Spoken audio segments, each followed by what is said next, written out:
Ma'am, on behalf of हम video से live करते हैं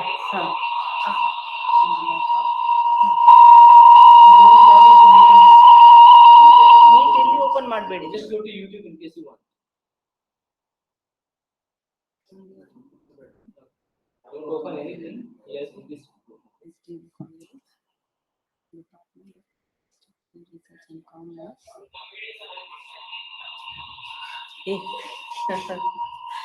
Open the positions in Research and Commerce. Extend. File.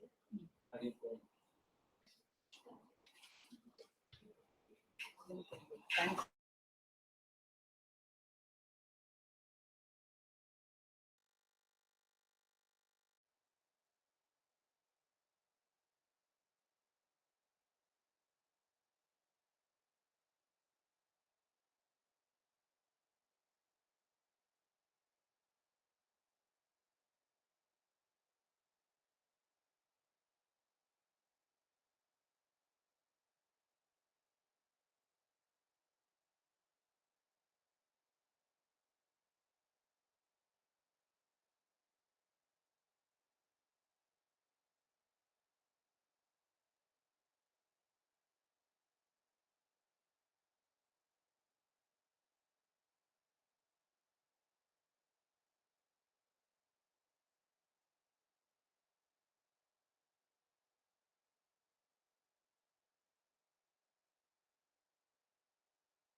An excellent college is the place where students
Om Shri Manjunathaya Namaha.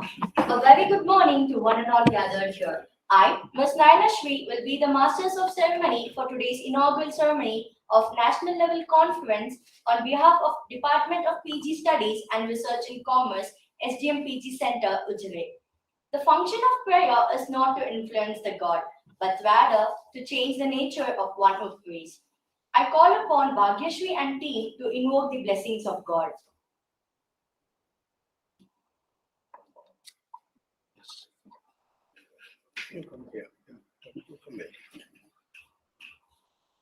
ಎದುರಲ್ಲಿ ನಿಲ್ಬೋದು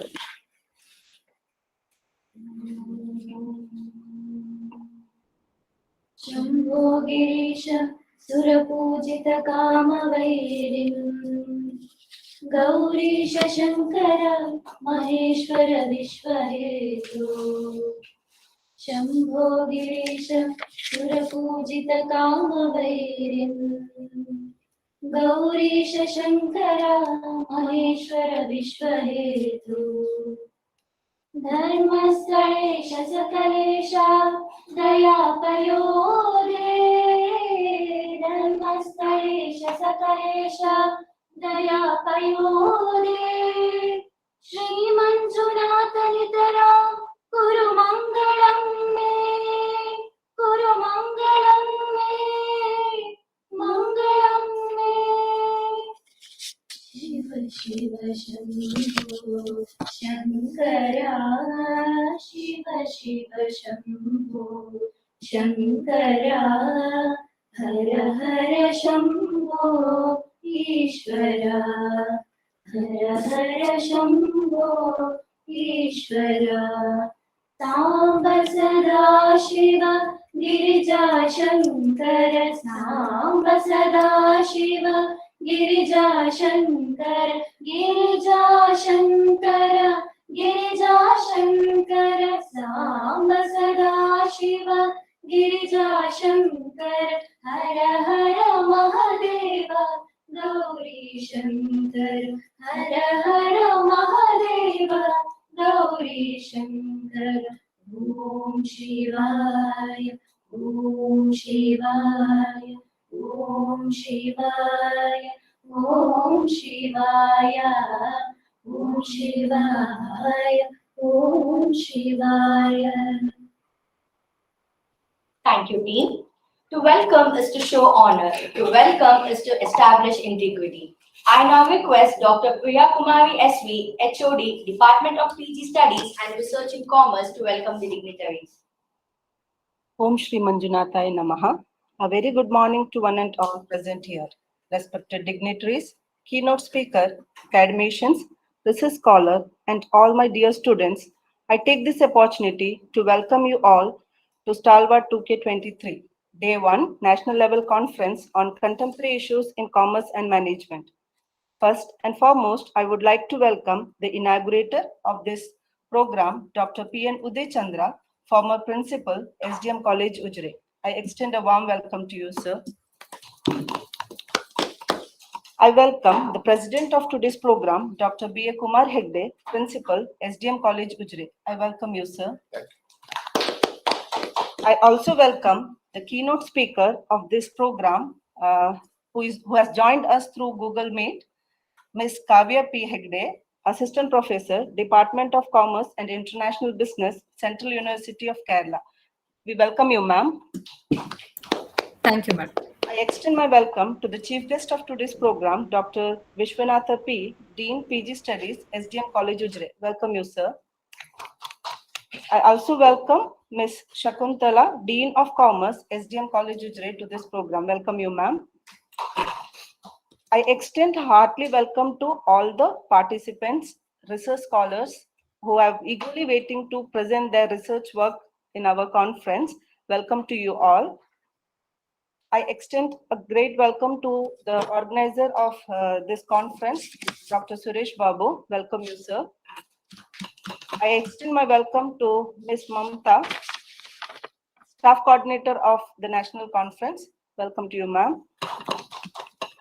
I extend a warm welcome to all the technical media people, and all the staff members, colleagues, and my dear students who are supporting us for the success of this program. A warm welcome to one and all.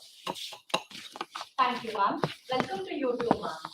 I request Ms. Masuda, Assistant Professor, Department of PG Studies and Research in Commerce, to florally welcome all the dignitaries.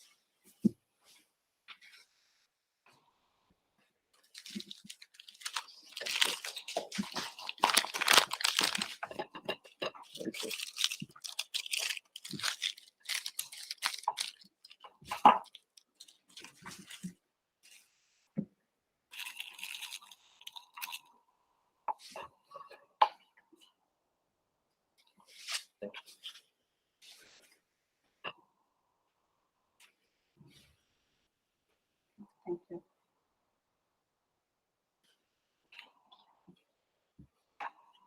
Thank you, ma'am. The fragrance of flowers spread only in the direction of wind, but the goodness of a person spreads in all directions. I now request the inaugurator of today's program, Dr. P.N. Uday Chandra Rao, former principal of SDM College Ujire, with us to inaugurate the conference to inaugural address.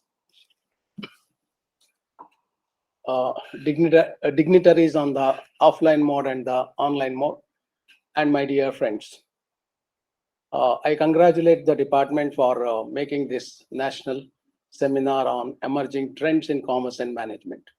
Always one should look, being a researcher or being a teacher or being a common man, what are the changes happening in the world?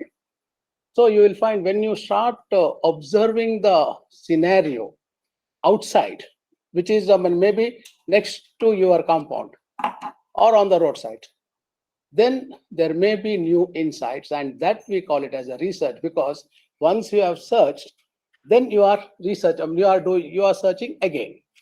So having said that, I remember one short story way back in 1990s. It was written by Alvin Toffler. It is a trilogy. The first he wrote Future Shock, and the third wave, and the last one the power shift. And he begins the power shift with a small story. Say, you may be wondering, the Japan considered to be the very powerful nation, though they don't have the military strength, but some people say that they are having some agreements, NATO and other. So the emperor prayed the sun god, because their god is sun god, prayed the sun god, and the sun came and gave him the three things. One is the sword, the other one is the jewel, and the third one is the book. So the emperor called the ninja warriors and gave the sword to them, because even today you will find the English movies, ninja warriors. They are very powerful with the sword. Then he gave the jewel to the treasury. They are called as the mandarins. Even in China, they are called as the mandarins, treasurers. And the book he gave to the Zen master. The analysis goes, if you look at the early 14th century, the sword ruled the world. It was the people used to conquer. The next 15th century onwards, it was the jewel, trade, colony, and now it is the knowledge. So now, say, you may wonder, I do not know, if we have the hard copy of the papers, with all humble request, don't use the chat GPT. Chat GPT is the latest artificial intelligence version, and now the debate is going on. What will happen? So whatever recorded in the Google store, but Google storehouse rather, it will link it. It will link it logically. And if you ask a question, something which is not already uploaded in the Google, it will give a very ambiguous answer. And as the name says, artificial intelligence and the natural intelligence, like the intelligence we possess, should be superior to that. It will be superior to that provided you cultivate your natural intelligence. So I think the Department of PG Studies and Research in Commerce have organized this program with all the thinking that there should be no restrictive practices done by the authors, because as a teacher, if I don't believe my counterparts elsewhere, then there is no meaning it. So because we always say in politics, it is the trust deficit, and sometimes it is the bankruptcy of the trust, which will lead to so many chaotic situations. So with this, I formally inaugurate this program, and I wish you all the very best. And now all of you are, if you are well versed with the technology, then even some online compendium can be, after editing, a small compendium can be thought of. I mean, it is not compulsion. I'm just saying the suggestion, because always suggestions are very free. Salahe uchita, kasta kachita. So you can decide, because once you make a compendium, there's a small thing in the digital mode or whatever it may be.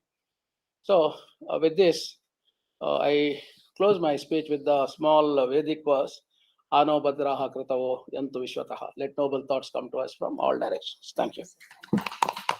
Thank you, sir. May I now request Dr. Kumar Egade PA, Principal, SDM College, Ujire, to deliver the presidential address. Om Shri Manjunathaya Namaha. Respected Dr. P.N. Uday Chandra, the former principal of our esteemed institution and also the professor of commerce, and the keynote speaker of the day, Professor Kavya Hegde, and the chief guest of today's inaugural session, Dr. P. Vishwanath, Dean PG Studies in our institution, and the Dean of Commerce Faculty, Shakuntala Madam, Dr. Priya Kumari, the HOD, the Department of PG Studies in Commerce as well as Research, Dr. Suresh Babu, the Organizing Secretary, my esteemed colleagues in the Department of PG Studies of Commerce as well as the students and the fellow participants. Good morning to all of you. I deem it as a great pleasure to be a part of this STALWART 2023, a unique program has been conducted in a blended version, a national level conference organized by the Department of Commerce, PG Studies in Commerce as well as Research. And Commerce Department is one very important discipline in our institution. The faculty as well as the students of our Commerce Department are doing excellent job in not only in the academic area but also in the research as well as co-curricular and extracurricular related activities. They have been conducting a lot of activities, intercollegiate fests, as well as the programs for the benefit of the students. Every now and then they are organizing the activities for the benefit of the students as well as for the benefit of the general public. And I consider that commerce is one of the most emerging discipline in the education system in India. And it is a discipline that imparts knowledge related to the trade, commerce, and industry, which also requires a lot of skill as well as a successful attitude. And in fact, these three things play a dominant role in shaping the personality of the individuals. That is attitude, skill, as well as the knowledge. And the Department of Commerce in our institution is imparting all these three basic prerequisites for the all-round development of the students. And just now, Dr. P.N. Uday Chandra sir mentioned about the need of the hour. That means you have to develop the competency. Because you know the population of the nation, it has exceeded 143 crores now. And we are standing first as far as the population density as well as the total population of a country is concerned. Next to us is only China. That means in order to meet the requirements in the days to come, we need to acquire a lot of good, say, so-called better qualities. In the theory of organic evolution proposed by Charles Darwin, he always advocates that whenever there is overproduction leads to interspecific and intraspecific competition or struggle for existence. And whenever there is struggle for existence, it is always the survival of the fittest. And fittest is the one who is having the better variation. Better variation means the individuals having the better qualities. Better qualities with respect to communication skill, better qualities maybe with respect to the confidence, courage, and so many other soft skills may be related to the interpersonal relations as well as the communications is concerned, and the way to work in a team and to have all such good qualities. And I believe that this type of blended platform will provide an excellent opportunity for the students. It will provide an excellent forum for the students as well as the faculty to showcase their, say, excellent qualities, what they are having. And this is also a learning platform. Hence, no doubt that this particular platform, wherein the department has invited the research scholars to present their papers, their explorations and innovations, will definitely provide an excellent opportunity to showcase not only their talents, but also it will educate and impress the youngsters to go forward. So in this regard, once again, I congratulate the department for taking strain, because I can understand that conducting a national seminar, that too in a blended format, requires a lot of energy, lot of time, as well as say mental thought process. So the department people under the leadership of Dr. Priya Kumari and Dr. Suresh Babu has taken a lot of strain in organizing this particular national conference. Once again, I compliment them, and I compliment each and every one of you for actively participating in this particular program. I wish the program a very success. All the best. Thank you, sir. Gratitude is an art of painting adversity into a beautiful picture. So I now request Mr. Ashit Kumar, Assistant Professor, to hand over the memento to our today's inaugurator as a token of love and gratitude.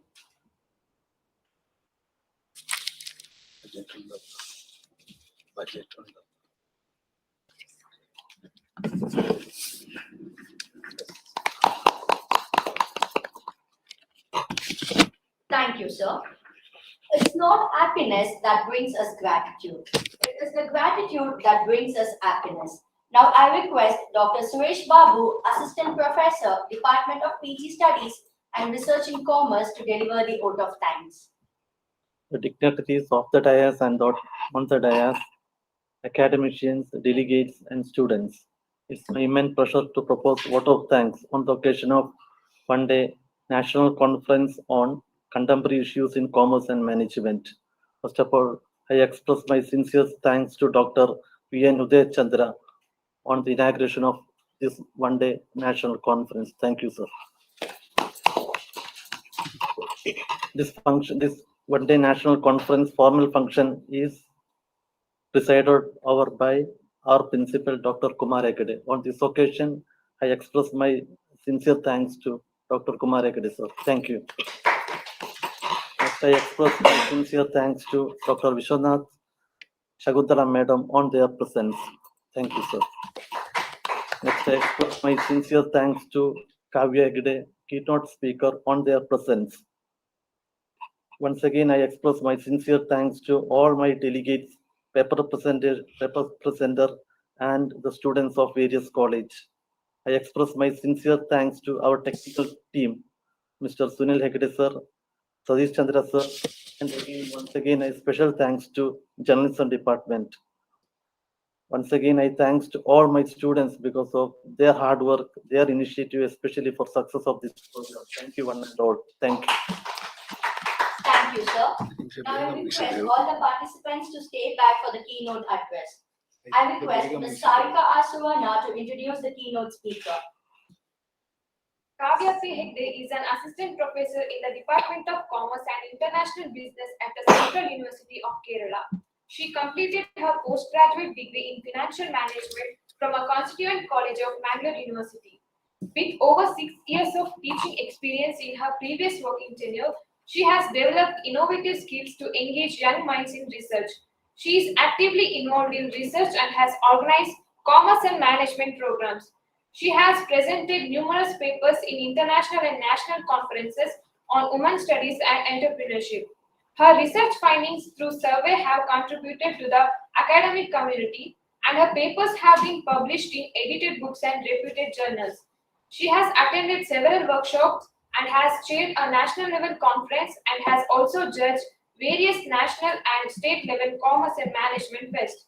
She has organized national level conference capacity building program. She has been honored Research Excellence Award by Indian scholars. Under her guidance, students have completed dissertations and research articles that have been published in conference proceedings. She has also involved in academic associations such as serving as the secretary of Alumni Association Department of PG Studies in Commerce. At present, she is a nodal officer for TULIP at University. We welcome you, ma'am. ಅವ್ರು ಕಾಣುದಿಲ್ವ ಇಲ್ಲಿ?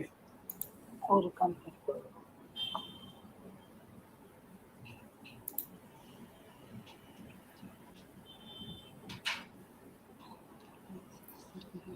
Thank you very much for such a brief introduction. Namaste to everyone. Respected Dr. P.N. Udayachandra sir, Dr. B.A. Kumar Hegde sir, Dr. Vishwanath sir, Ms. Shakuntala madam, Dr. Suresh Babu sir, Ms. Mamata madam, and Ms. Priya madam. It's really an honor to be part of this national conference. So, at the outset, I would congratulate the team of SDM Ujire for organizing a national level conference, confluencing various events, especially on the concept of contemporary issues in commerce and management. So, let me start my keynote address by presenting the slide.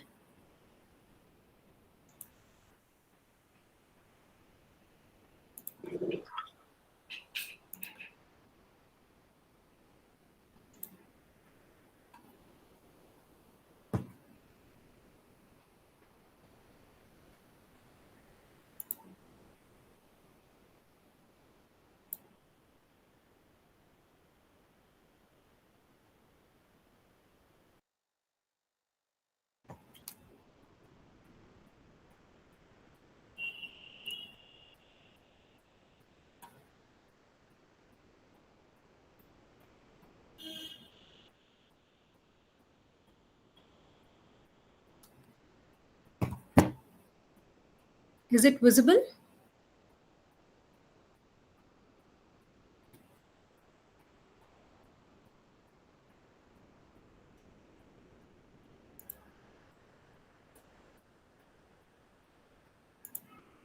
Am I audible?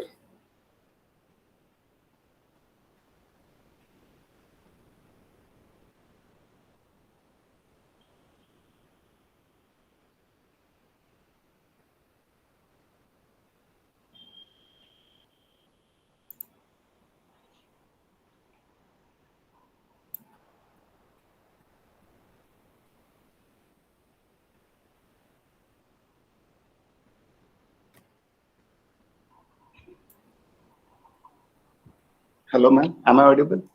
Yeah. Yeah, ma'am. Am I audible, sir? Yes. Yeah, you can proceed, ma'am. Okay.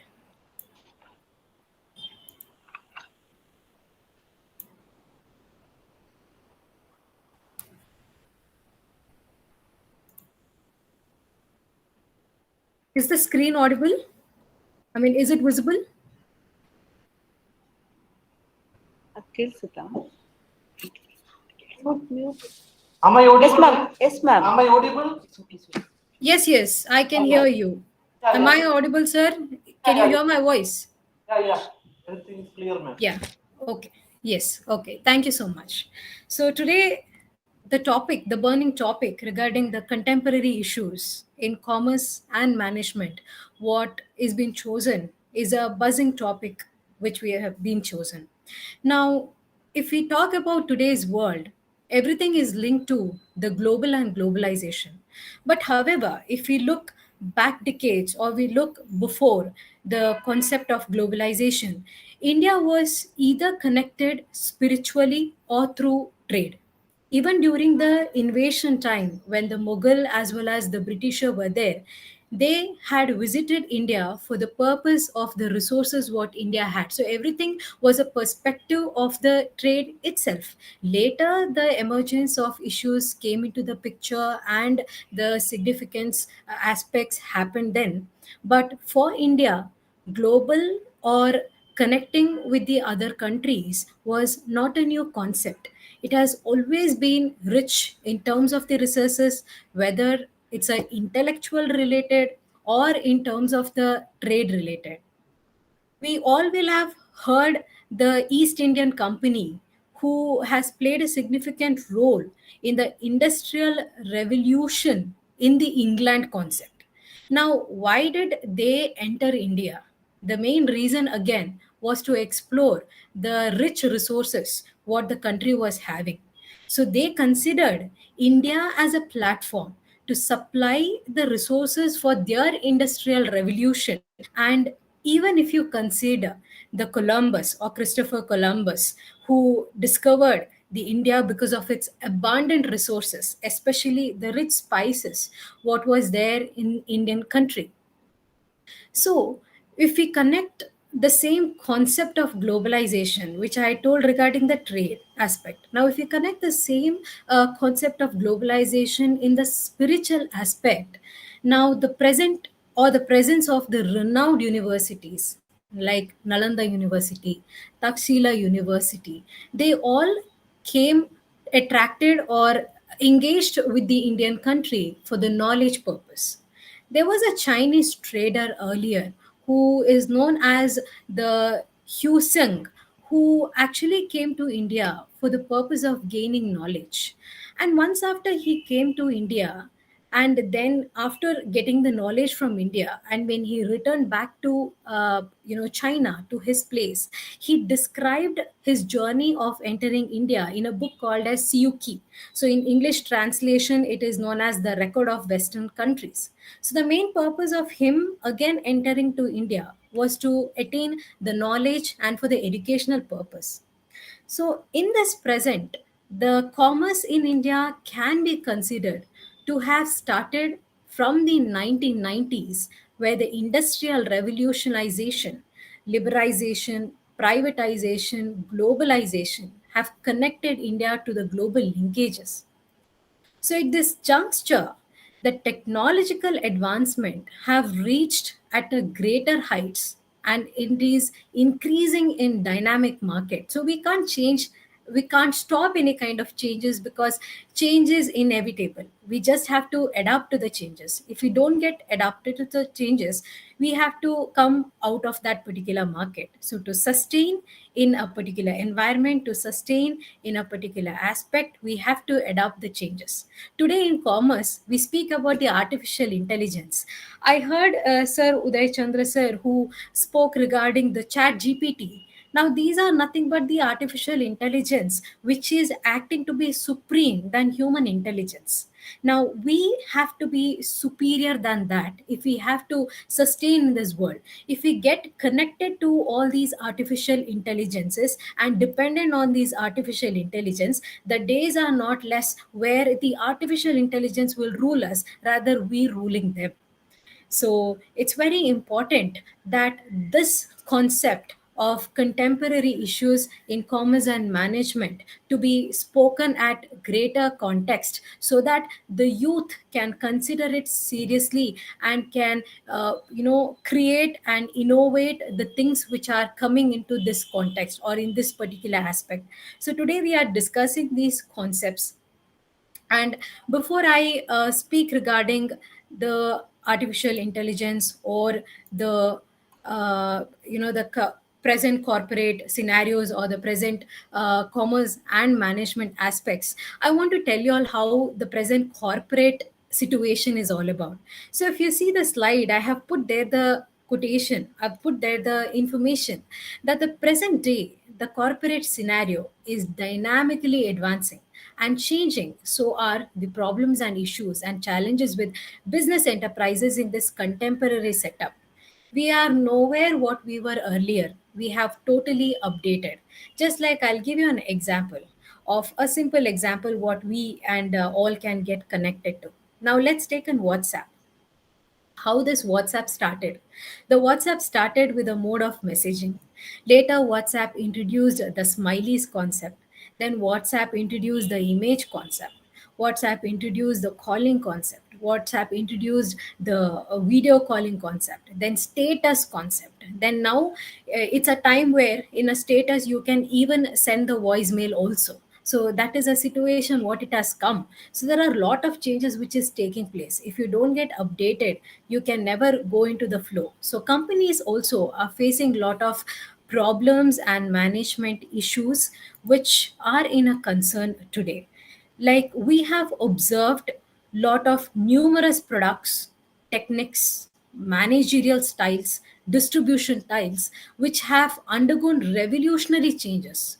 And today we are need to know, we have to know what are the changes which have taken place. To say this even further, I would like to quote a socialist who has in fact given a theory regarding the modern society. A British socialist whom you can see in the slide, Anthony Giddens. Now, this Anthony Giddens is a famous socialist, just like any other socialist who have contributed to the society. He has contributed his holistic view regarding modern society. And according to him, he says that the Giddens has described the modern society as the juggernaut. Now, what the juggernaut means? A juggernaut is an engine of enormous power that can be somewhat controlled or directed. But if you go out of control, that will devastate the situation. So he says that situation, the modern society is a platform which will give you a lot of opportunities and lot of environment where you can enjoy and you have control over it. But certain times when it goes out of control, then you will be devastated, you will be totally disrupted, you will be totally disturbed. For example, I'll tell you how I can explain this. Let's take social media. Now, social media is a platform which will allow people to get connected to various places or to various people whom we can connect physically. And this is a platform which has come up with lot of changes where you upload your photos, where you upload your day-to-day routines, where you tell your thoughts, share your thoughts, and also you preserve certain datas, private datas. It is under your control. You know what are the privacy datas which are there, all the accessible data which are there. But yes, they also raise concern about the data privacy and information control also. So despite of having some degree of power over these platforms, there is always a risk of data hacking, potentially causing the things to go very awkward. So, Giddens is a person who recognizes this modern system where people are becoming increasingly reliant and dependent. In those days itself, he was saying that the era will come where people will depend on the modern society, modern elements which are coming in his time itself, and how the commerce and management will extract the situation or take this opportunity and threshold this opportunity and exploit the market. However, this reliance and control surpasses the certain thresholds which becomes a threat. He also highlights that everything or every changes happens fortnight, and everything when changes happens nobody will tell you, it just happens like a while. Let's take COVID situation. When COVID situation came, we never had time to think what to do next because everything was very new to us. It could be for the government or it could be for the common man. So nobody had a time to think. It was a devastating situation for us, what is happening, to understand the very very words like pandemic or isolation or sitting at home was something very new to us. We were not at all used to it. But what happened, the situation came and people did not stop there, businesses did not stop there, institutions did not stop there. Businesses started online working, colleges started, schools started online classes, and work started having different approach. till the before days where we were not using the digitalization or the digital platform. The COVID taught us how we can live in a new normal situation, how we can utilize this new platform as a working platform. So change is inevitable, we have to accept it. So Gideon says that in case if we have to come up with a hotel earlier, we had to look the infrastructure, we had to see the buildings, we had to search the kitchen, we had to search for the cook, we had to make the seating arrangement. But see today how the changes have happened. Hotels are still there, restaurants are still there, but there is a concept called as delivery system. We have Zomato, we have Swiggy. Sitting at home, we can just click and choose, and everything will be in our doorstep. We don't have to again relay, go there and sit there. So that dining concept, which was compulsory, or which was mandatory for us to have a quality time, now it is not the same. The change has happened. It is no more longer, or no more paramount to be considered as saying that today we can consider a lot of cutthroat competitions with regard to the business and management and taking place in the job market. The reason behind all of this is a human resource, or HR strategy is what we can call about. Presently, we find a situation, if you observe, earlier for one particular job, people were very few, only some people would apply for it because some people were eligible for it, and they would get the job very easily. So there were not much of the problem of unemployment. But today is a situation for one job, nearly like 50 applications will be there. You just see the change effect. So it shows that how the human resource development has changed to human resource management. Earlier, it was a development which was focused on, and today it is a management which is focusing on. And this is the shift in a contemporary issues. Simultaneously, the talent management has become a crucial in today's context. Despite of having all the well educated employees, all the well educated graduates, the company still blame the education system. Why? Because we require the skill oriented concept rather than having the theoretical concept. But the education system what we are pursuing for are more into the theoretical. Yes, of course, now there are education system which has changed, and which is giving focusing on the skill orientation, giving real time experience for the students, like internship program and many more, where the students can get the hands on experience about the workplace. Although we consider the powerful country, like as it is being quoted that now India has been a top country in the population, but how far that population has been a powerful population, how far a man can be considered as a power. So there is a question where whether the human resource are truly powerful, or how can we harness that potential of the human resources to empower them and transfer them into the formidable workforce. So that is a question what it's necessary to be asked in today's scenario. And while talking about this, there are various issues connected to commerce and management, which encompasses the broad sphere, as commerce includes a lot more many things and management includes a lot more many things, especially the vibrant field of e-commerce and marketing. So let us deeply dwell on the concepts of e-commerce, as you can see in the slide. Now, e-commerce, or the electronic commerce, what we talk about, the online trading platform, this has started with the concept of trading in a website, concept of having a buying and selling in an online platform rather than having the traditional platform. Thanks to all these internet facility, the gadgets what is available, where we have become increasingly comfortable. with conducting every transactional digitally. And again, thanks to the COVID also. Earlier, we were not so used to the digital concepts, but because the COVID has come, the pandemic situation has come. Of course, we were knowing the concept of digital, but we were not used to, or we were not using it frequently. But the COVID has taught us and in a way educated us to update ourselves even in this digital way also.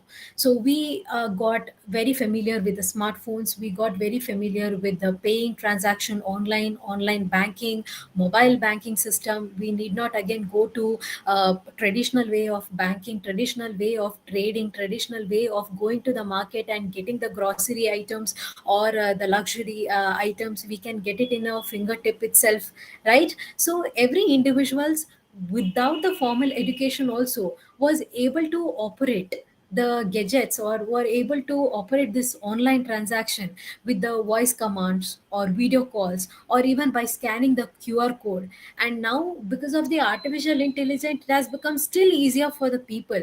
They don't have to do anything, they just have to command and everything is in front of you. So how far the revolution has taken place and how far the time has flown away. If you compare earlier, to divert the mind of a child, a mother she used to show the moon and she used to feed a child in order to divert her the child's mind.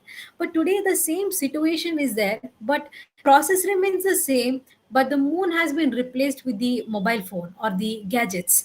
And the songs have been played to the children, the videos are being shown to the children, the YouTube channel have been given or shown to the children, and children are very happy with it. They will no more believe in seeing the moon, or they no more believe mother singing or the parents singing and feeding them. They are very much attracted to this kind of digital era. And speaking to YouTube also, how this YouTube has taken the revolutionary changes. If you see the YouTube, originally it was for the entertainment purpose, and now it has become the job optimization purpose. The COVID has even thought that if even if you don't have to go outside, you can do a job by showcasing your interest or showcasing your talent in the platforms like YouTube or in the platforms like online or in the platforms like Facebook, Instagrams, and so on. So which has adapted and continued the thrive in this ever changing world. So we can't predict that how many changes can happen or how many revolution can take place. We have to be connected to it, we have to be adapted to it. So whatever the technological changes come, whatever the revolution takes place, we need to embrace it in a positive way. So e-commerce is expected to pose a serious challenge to the conventional brick and mortar retail format. So if you see, brick and mortar retail format is nothing but earlier you had the physical way of entering and purchasing the product and services from the retail store. But today it's not like that. Though we have the retail store physically, even then they tell that we will deliver it to the house steps. They have their own websites. And now the apps also have been come where in mobile itself you can access and get the goods very easily to your doorsteps itself. So now that brick and mortar system is not at all there. It is a click and enjoying the moment is a situation which is there. So the companies are adopting online trade that are option concurrently and need to emphasize equally on their virtual business as it tends to escalate due to the reach markets beyond geographical boundaries and controlling constantly updating their web portals and ensure service quality. If you see today, everyone are into reels. Why? Because Instagram is becoming very famous. Earlier there was a time where you had Orkut in order to have a social connection.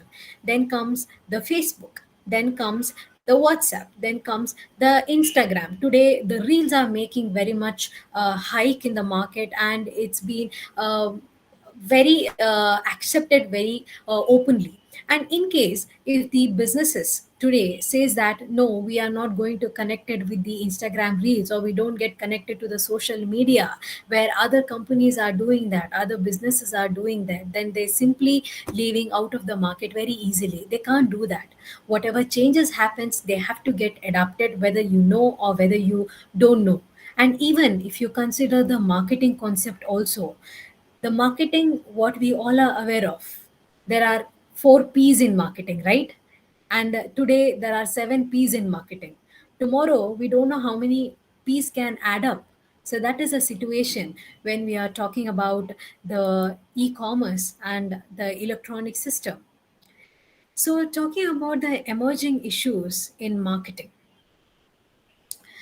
now there are a lot of issues what we consider in marketing perspective. So before I talk about these emerging issues, I would like to quote a Sanskrit philosophy given by Charvakar. His philosophy states that Rinam Kritva Gritam Pibet, which roughly says that leave long or live so long and enjoy your life with the comforts and luxury. Eat butter or enjoy the butter. Butter is something which is considered as a royal. Rinam means it's a debt. Kritam means creation. Grinam means butter. And Pibet means what you drink or what you enjoy. So he says that you enjoy that moment, enjoy that present, because you never know that opportunity will come back to you or that situation will come back to you. But fascinately, if you see, this philosophy was given way before the decades. But fascinating part is that the credit policy system or the credit marketing system applies the same today. It says, what does it say? The credit policy says you take all the luxury item, you buy the things on credit basis, enjoy your life, because you have the money, you don't have to worry about it, and earn your money and pay off your debts. But enjoyment is very much necessary right now. Though that credit system or the credit card policy philosophy came in these 20s, but this kind of a philosophy or the era was already there and already existed in the Indian knowledge system. So overall, the commerce and management continues to evolve and must adaptable and must embrace the any kind of advancement and opportunity that comes in our way. Now talking about these emerging trends in the marketing system, now these stakeholder collaboration or the information and knowledge sharing or the artificial intelligence and marketing or the societal and environmental sustainability is nothing but the collaboration among various stakeholders.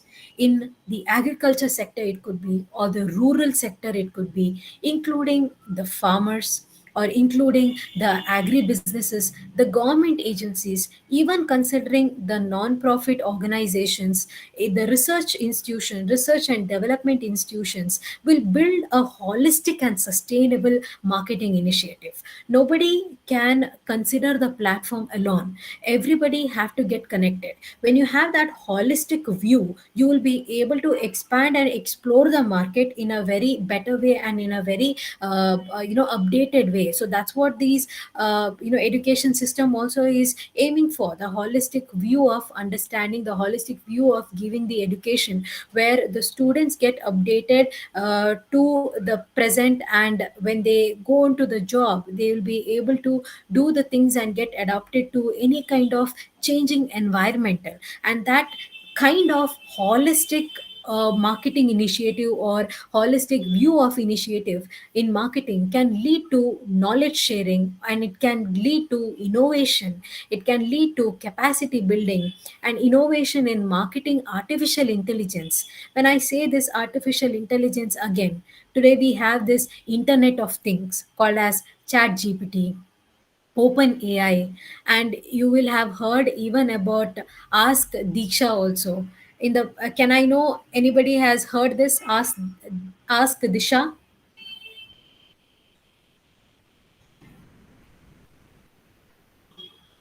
Anyone has heard about it? Ask Disha.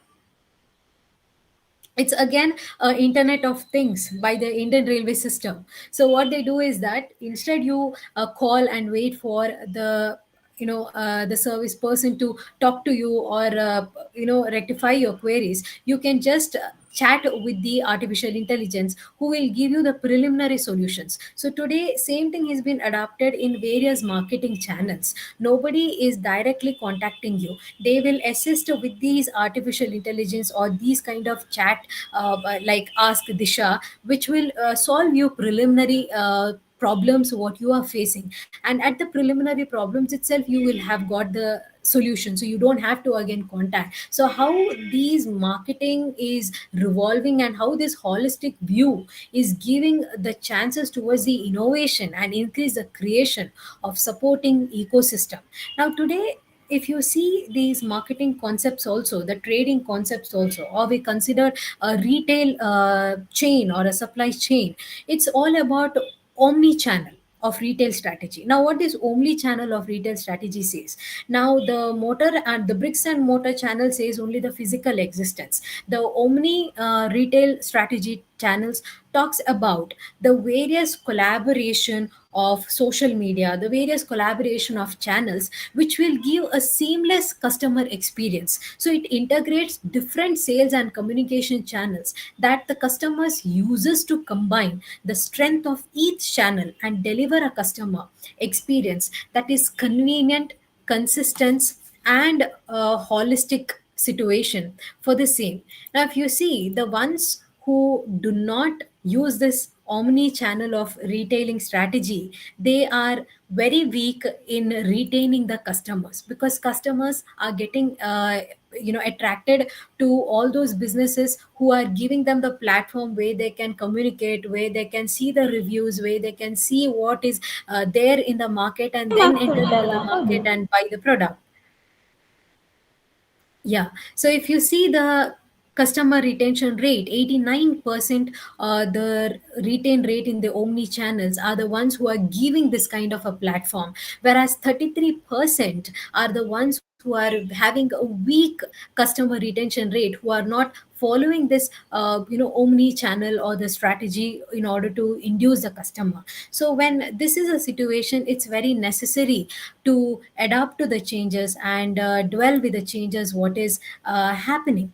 And when we talk about the future of electronic commerce or e-commerce, now e-commerce will continue to grow as more people turn to online shopping, as more people ask for online shopping, because today nobody wishes to go to that traditional way, because all are sufficient, all are happy when everything is getting in your doorstep itself. Why would you like to go and buy? This doesn't apply in all the time, of course, but most of the time people are getting connected to it. People are gradually accepting this change, and they want to make this new normal, and they want to adopt these kind of changes and lead a convenient and happy life. So what these businesses do? So businesses must accept these technology and offer seamless customer experiences. So if when such kind of experiences are given, then the customers will be there sustainable in the market. Now I'll give an example of these Flipkarts, Amazons, Mintra, or there are many more platforms, right? Retail sectors for that matter. Now, what do these people do? They give you a seamless experience and supply chain management.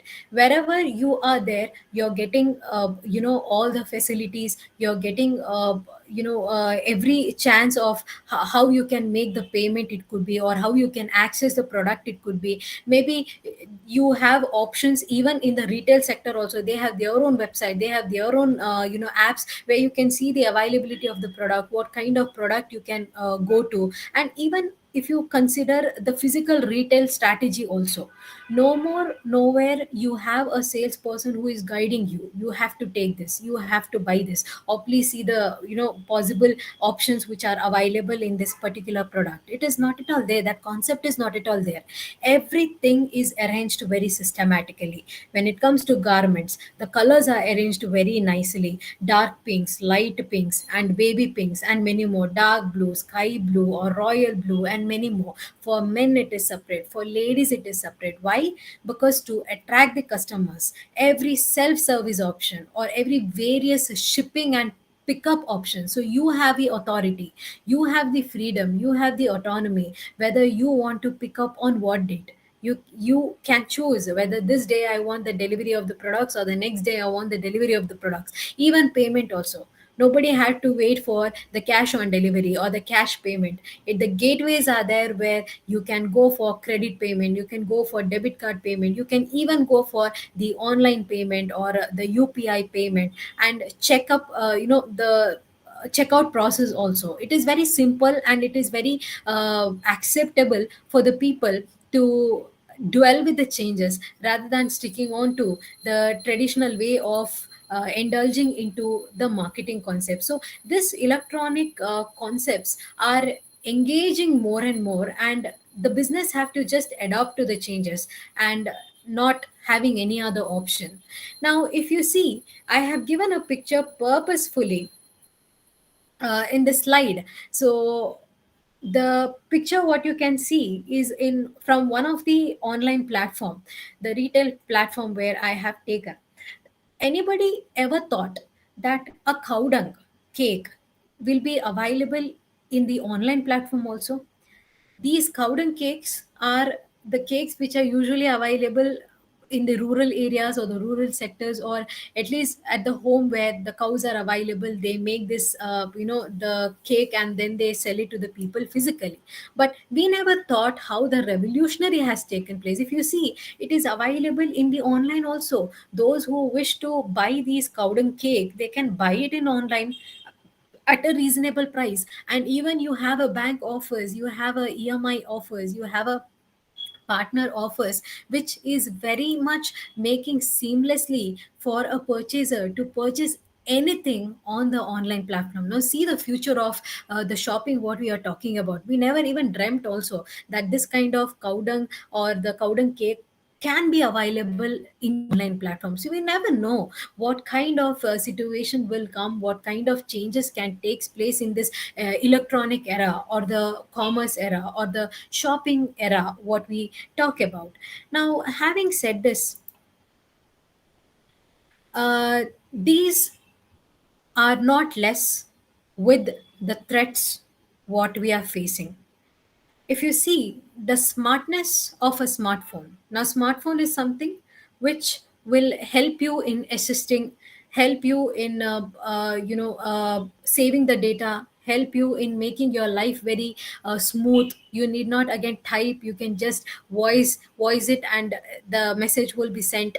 Now these kind of smartness, the data privacy, or involving your face recognitions, or location accessibility, then personal accessibility or personal activity, everything is there under this smartphone, or the smart is in the smartphone. But ultimately these are the artificial intelligence, or these are the digital platforms, or these are the digital gadgets which are controlling us today.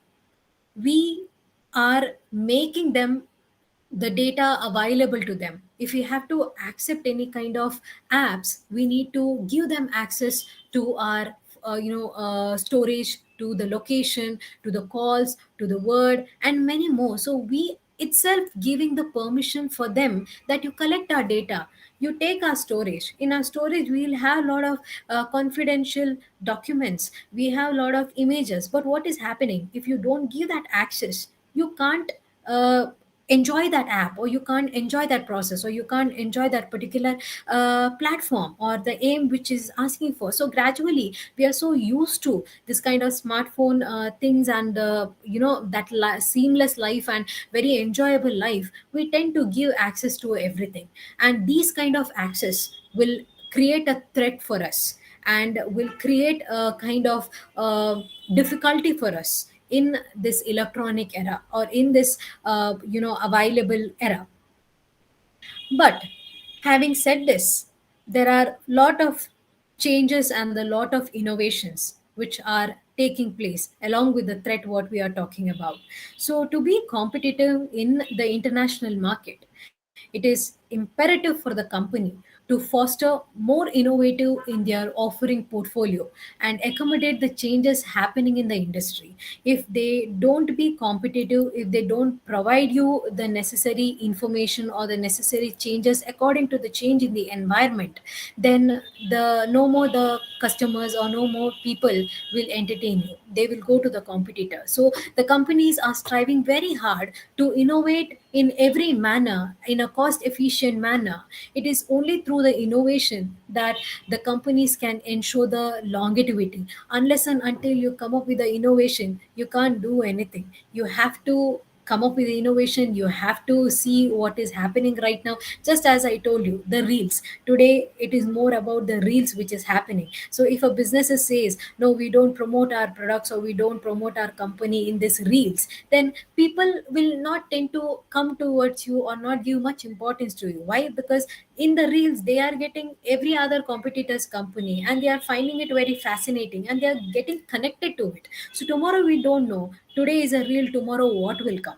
And if the companies sit quietly, that we don't get adapted to it, we don't find the innovation, we don't accept the changes or embrace the changes, then they just have to leave the market and go. So the company need to establish infrastructure and culture to promote innovation and set up suitable processes and matrices to amalgamate these kind of innovation and change management in the overall organization, working as well as the values. What the Amazon, Red Hat, and Alex in Pharmaceuticals are doing it. The Amazon is coming up with A to Z, where every A to Z, as I showed you the cow dung, so everything is available in one platform. Red Hat is coming up with the solutions for the products of softwares and many more solutions for the technological advancement. Then Alex and Pharmaceutical is coming up with the research in order to come up with the medicines for the diseases, where it can help the people in overcoming and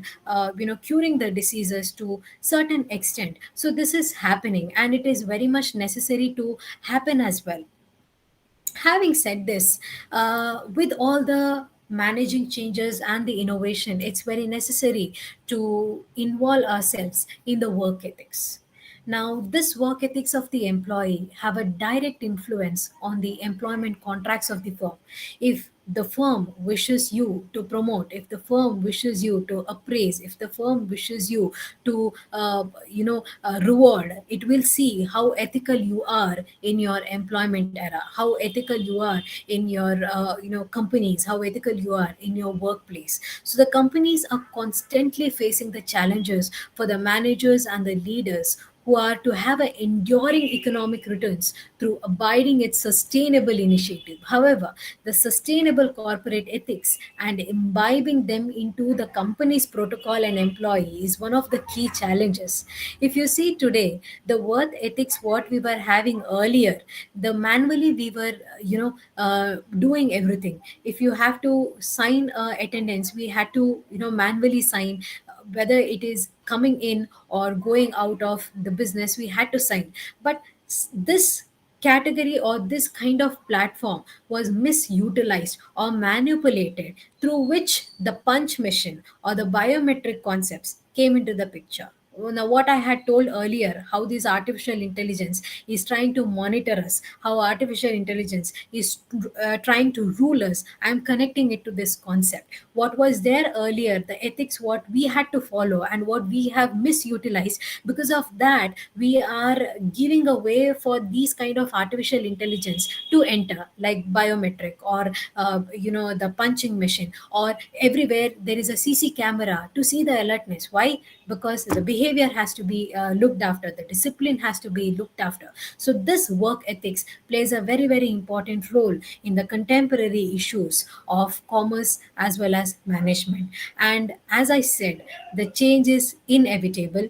Commerce and management need to be proactively aware about the changes happening across all the vertices of the business and modify them accordingly.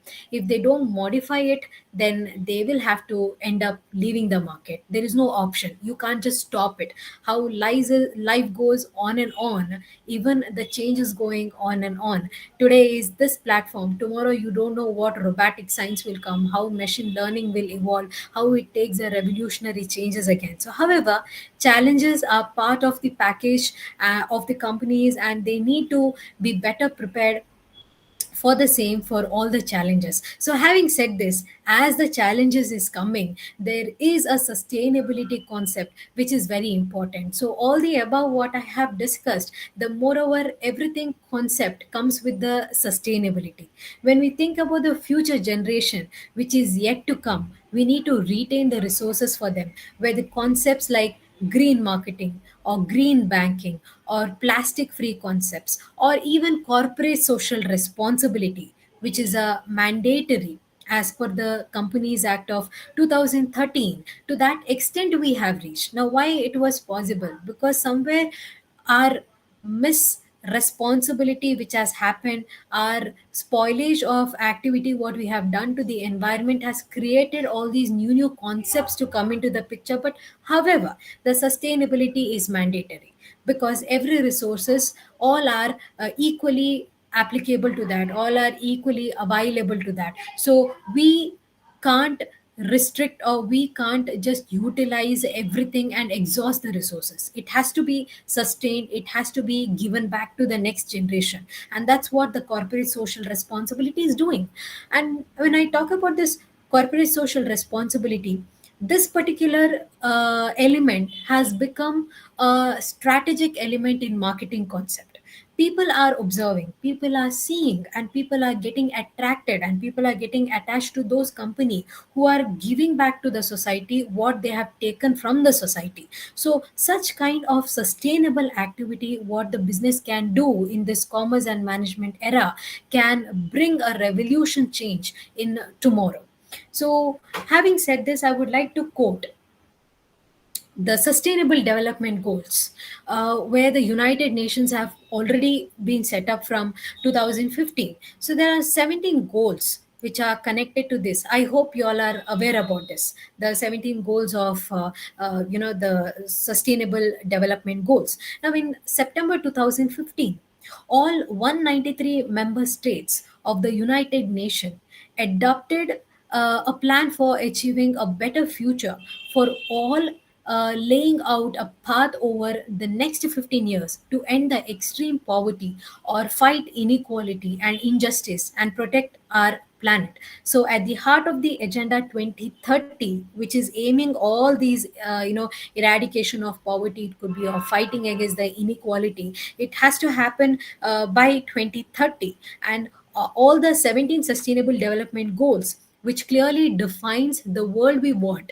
and it is not just applied to one particular country, it is applying to the whole globe. So the United States has come up with the concept of the 17 global goals in order to eradicate all the concerned problems concerning different countries in the globe and try to remove such kind of a problem by 2030.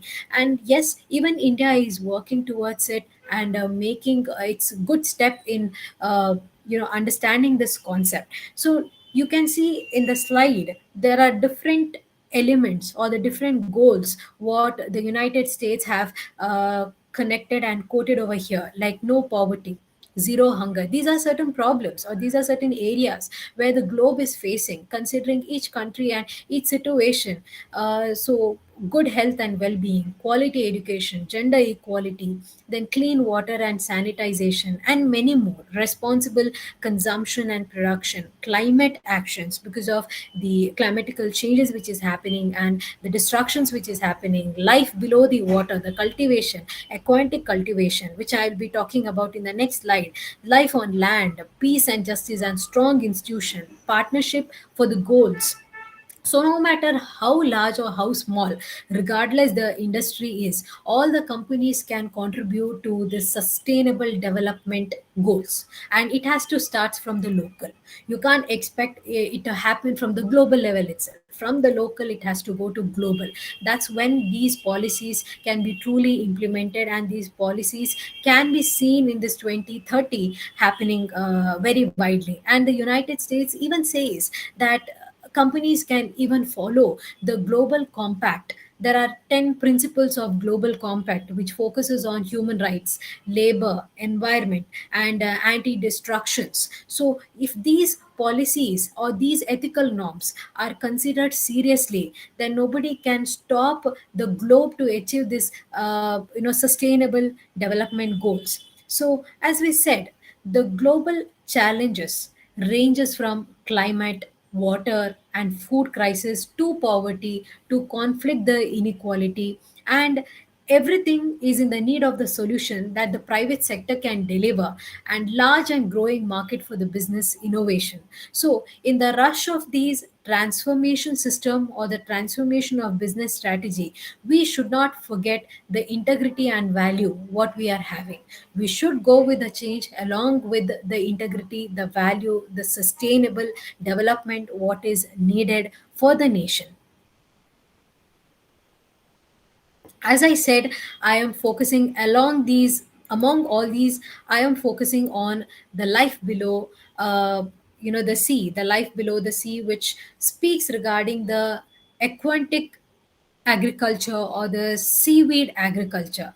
Now, we all are aware that India is surrounded by the water, but to what extent we are utilizing this concept or utilizing this sea cultivation system as a employment and as a production, and how far we are making our way towards the globe, or how is our ranking towards the globe. So if you see here, I have given a statistics of 2020 source which gives a global scenario of seaweed production. So seaweed is something which is found under the sea, and these productions are also considered as a aquaculture. Now if you see here, though India is been surrounded by the sea level, and we are only into these fishery concepts, the seaweed production, if you compare the rest of the countries, our production statistics is only 0.02, whereas the China, Indonesia, they have reached above 57% and 28%. So my wish and my urge to the youth, I hope that all the research scholars and UG and PG students will have joined this conference. So I am hoping that, see, you can take this platform as the employment opportunity or the job opportunity where you can focus on how the production can take place in the seaweed cultivation, and how you can improvise this statistical, the global statistical, and how you can bring this India are recognized into the statistical era of seaweed cultivation. So, yes, today the Department of Fisheries, Government of India, has come up with a concept called as Pradhan Mantri Matsya Sampada Yojana. Now, this concepts or a scheme will try to help all the farmers who are into fishing, who are into inland water service. They are providing the opportunity to increase the seaweed farmers. So basically, we are making an effort to increase the seaweed production to some extent, where it will help the production activity of India, especially in the aquatic and seaweed production activity India, to reach at the top towards the global, as we are having all the potentials. And yes, the fisheries department has shown the potential of commerce and management trade in terms of seaweed. So now, having said this, now let us see how the SWOT analysis of seed production or the cultivation of India is taking place. If you see here, how you can utilize this as a production activity, or how you can take this as an improvement in the development of the Indian economy, let's consider the SWOT analysis. Now, when you see the strength in the seedweed production in India, especially, there are long coastal lines in India, vast wasteland belts along with the coastal line in India, availability of infrastructure and expertise is there, availability of resources are there, low cost of technology is available, low labor cost is available, domestic market is available. Seaweed farming is one of the best diversified livelihood option for the coastal community, because we are available with the resources what is required. And there are a lot of opportunity also. The fisheries, the aquatic fish or the trading of fish is not at all new. We already have an opportunity. We are already trading that. We are already into export business. So we need not again import any kind of seaweeds. We can even utilize the seaweeds which are available and export that. We can help in the cultivation or the production activity of seaweed and export that. That can be considered as a business. There are multiple value added products from the seaweed. It can be utilized for the food, it can be utilized for the manufacturing and many other activities also. So having seen all the strength and opportunity, there are a lot of opportunity for the youth to do research on these, to cultivate ideas on this, to innovate on this, and to start up their businesses or job opportunities on this, which will help the Indian economy to grow in a certain level. So that's what this global sustainable development growth is saying about. So by 2030 it is trying to see to that every problems of the globe is been solved to certain extent to so far, and that can happen only when it is being cultivated from the local level. You can't expect it to happen at the global level at once. So yes, I having said this, I feel that I have given lot of input,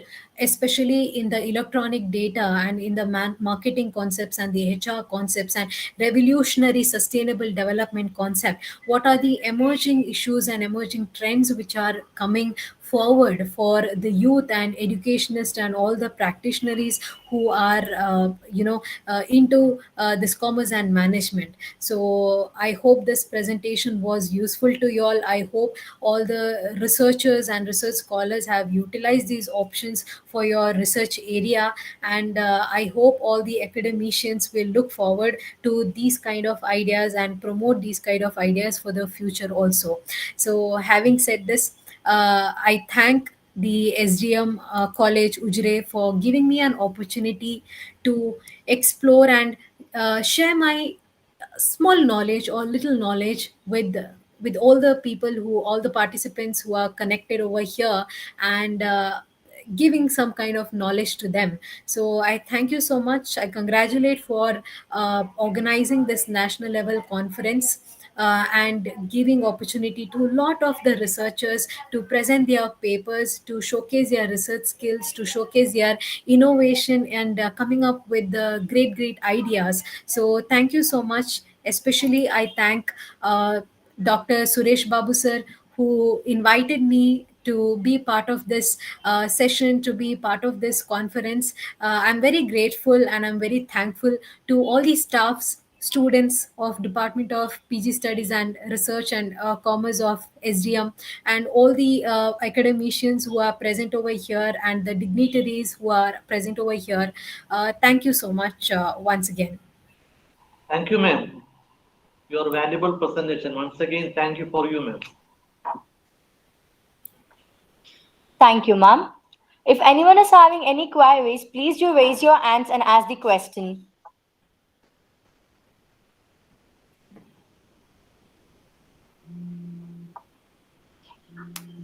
First of all, I would like to congratulate you, ma'am. It was a nice presentation. Ma'am, you just told Yes, about thank you. COVID, that COVID has improved our technical knowledge, because COVID days were the days which we were used to technology. So don't you Yes. think that COVID has adversely affected the trade and business of the world? And are you telling that artificial intelligence can replace human resource? No, definitely not. I never tell that artificial intelligence can definitely replace a human resource. That's what I was telling you at the earlier. The human resource has to be supreme. Now, what the concepts what I have told over here, the main aim and the main urge was to tell you all that how you can improvise yourself, how you can overcome this artificial intelligence. The change is inevitable. You can't stop this artificial intelligence. You can't stop any other platform which is coming. COVID was just a platform which introduced people to the new changes. It gave a platform where people were not doing anything at home and they started doing something at home. So somewhere for the earning platform was created by the COVID situation. So that's what I was trying to tell. And speaking regarding the supremacy, ultimately the artificial intelligence is created by the humans itself. So it is with us, it is among us. How do you utilize it? If you get dependent on these kind of chat gpt or these kind of electronic gadgets very frequently, you won't be able to come up with innovative ideas. You won't be able to come up with any kind of innovations or innovations. Why? Because you're totally dependent on these gadgets, you're totally dependent on these era. I'll give you an example. In the earlier days when we were having a small mobile, we were very happy. We were nicely speaking to our family. The social connection was a physical connection, what face to face connection what we were having. We never had these kind of mobile concept or getting connected to mobile. But today is a platform where leaving a mobile is a very difficult task for us. Even nothing is there in the mobile, no notification, nothing is there. Every moment, every second, we tend to hold the mobile and see, is there anything, is there something? If nothing is there, we'll go to Google and search, we'll see the YouTube and search, we see the Instagram and see, we see social media and see, we try to post our photos. Now all these medias came for the purpose of helping us to be innovative, to be updated, to change our lifestyle. But of course we should not be dependent on this. If we depend on this, then there are no days where the artificial can rule us. So we have to be supreme, we have to update, we have to innovate, we need to think, we need to learn, and we need to keep updating ourselves so that we don't depend on this artificial intelligence, we use our own human intelligence. So that's what I was about to tell. I hope I'm clear. Thank you, ma'am. Is there any other queries? Please do raise your hands and ask the question. Ma'am, can you just tell how e-commerce helps small business to sell directly to customers? Okay, now see, the small businesses, what you are talking about is of those businesses who are not having much of the capital or much of the investment level. Now these people are also having a smartphones, are also connected to the social media. Now what I was trying to tell earlier was the small businesses who never got connected to these electronic changes or never got connected to this online platform, they remain the same because customers never came to them.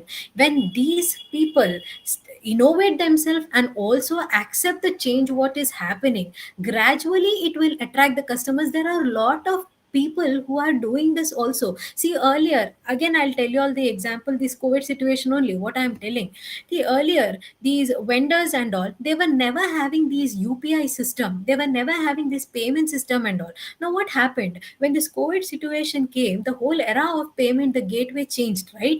People were so used to scanning, people were so used to online payment, they never keep the cash because they feel that cash is not required, just a 50 rupees or 30 rupees or more than enough, but maximum cash, let it be in the card or let it be in the account. So today what is happening is the changes is taking place. Even the small businesses also, they are adapting these changes, and those who have adopted, they are enjoying their business very nicely, and they are revolutionizing their business and increasing their business also. There is nobody who is telling that our businesses are low. It is the change in mind and change in perspective what you are expected. If you are unable to accept that change, then definitely nothing can happen. So that's what. So in this way the change is happening. There is nowhere the small businesses are not competitive or not relevant in the market. They are also competitive right now because they are accepting the changes.